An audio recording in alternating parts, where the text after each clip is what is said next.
Le XIVe siècle est une époque marquée par de nombreux conflits, sièges et guerres qui ont vu l'usage de technologies militaires avancées. Parmi ces instruments, le trébuchet se distingue comme une machine de guerre redoutée et emblématique.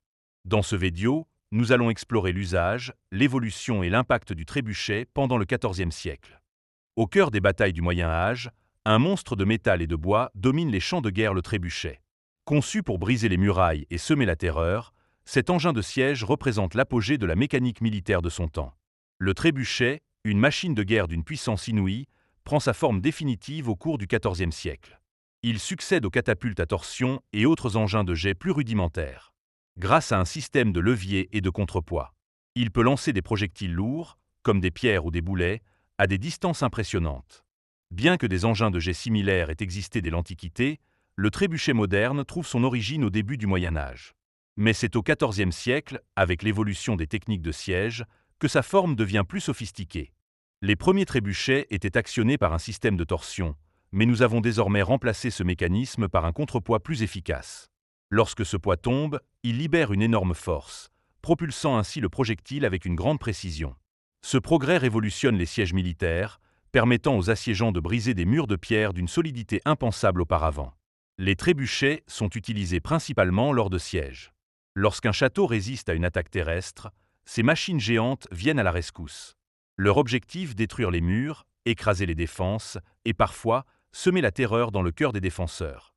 Les trébuchets peuvent lancer des pierres pesant plusieurs centaines de kilos. Mais ce n'est pas tout. Parfois, les projectiles étaient des cadavres d'animaux ou des substances pourries.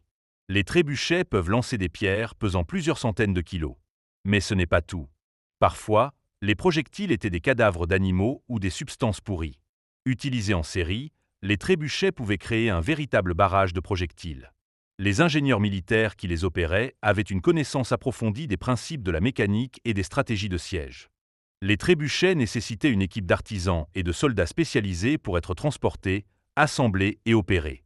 Leur déploiement était un partage de discipline et de coordination. Malgré leur efficacité redoutable, les trébuchets voient leur rôle diminuer avec l'avènement des armes à feu. Au XVe siècle, les canons remplacent peu à peu ces machines de siège, plus lentes à manœuvrer et plus vulnérables à l'artillerie. Bien que les trébuchets aient disparu du champ de bataille, leur héritage perdure. Aujourd'hui, ces machines sont des symboles de la créativité et de l'ingéniosité médiévale, et leurs principes sont toujours étudiés dans les écoles d'ingénierie.